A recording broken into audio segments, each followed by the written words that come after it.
So I really want to take the time now to really talk about acid-base balance, and I'm going to kind of drop this on you so it's a more understandable way.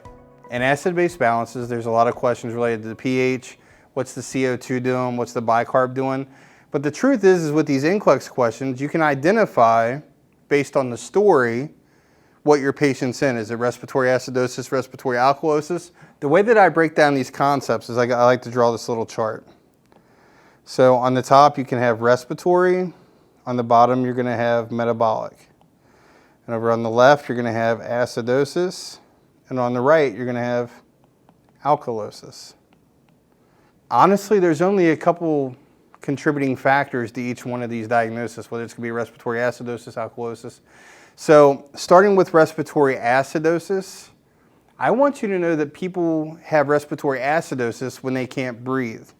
You need to think that CO2 is acid, just like we talked about potassium is acid. So when we do an ABG and we check 7.35 to 7.45, CO2 level is supposed to be what they are. If your CO2 level is elevated, CO2 is acid. So that's a contributing factor that could be in respiratory acidosis. But a lot of times you can come to that conclusion based on the story. So if somebody comes into the emergency department and they have CHF, congestive heart failure, they have a buildup of fluid, you're going to hear crackles, you can have right-sided versus left-sided. But if somebody can't breathe and their alveoli are collapsing, that means they're going to be retaining CO2.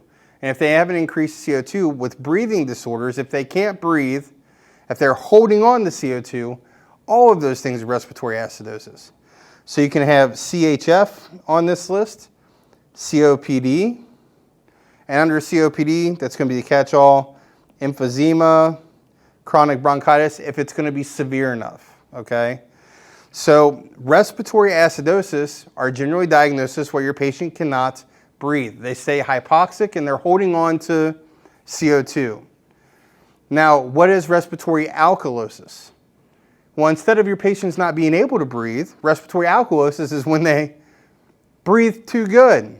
So when you have respiratory alkalosis, that's actually more associated with hyperventilation, when people have tachypnea and they're breathing too much. So what diagnosis falls into hyperventilation? That's going to be your patient with anxiety. Your patient comes in and says, I can't believe, I don't know what's going on. I know that seems weird, but honestly, in a class full of people, if I asked my students to breathe really, really fast for as long as possible, it'll actually make you really lightheaded. You can put you in respiratory alkalosis. But another diagnosis that's associated with respiratory alkalosis, it's kind of unique to think about it, but it's asthma. With asthma, you do have hyperventilation, and that does cause respiratory alkalosis. So in these questions, what's the intervention with somebody at risk for respiratory alkalosis that has hyperventilation? They're breathing too fast. And especially with the answer with anxiety, you just want to give them a brown paper bag. If their problem is if they're hyperventilating and they're breathing too much, they're blowing off too much CO2, and CO2 is acid. So how do I get them to get that CO2 back in there? Give them a brown paper bag and they're going to breathe that CO2 back in, and hopefully it's going to be balancing them out, especially with hyperventilation. So everything to do with respiratory is related to CO2 because CO2 is acid. Respiratory acidosis, those are patients that can't breathe, CHF, COPD, things like that. Respiratory alkalosis is hyperventilation. So when it comes down to metabolic, everybody knows the diagnosis that's associated with metabolic acidosis, especially with type 1, that's going to be DKA. These are type 1 diabetics. Glucose gets too high, increases potassium. Medications you got to remember you got to give. But metabolic acidosis is going to be identified by a bicarb.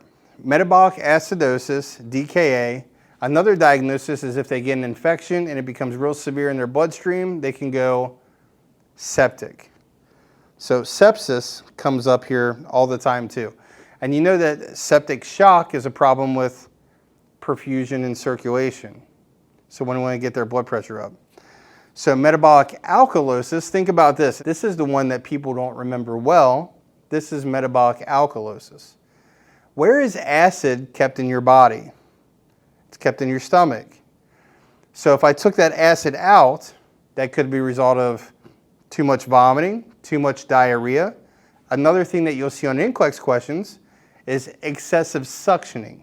So vomiting, diarrhea, and excessive NG suctioning. What medication do we take for GERD?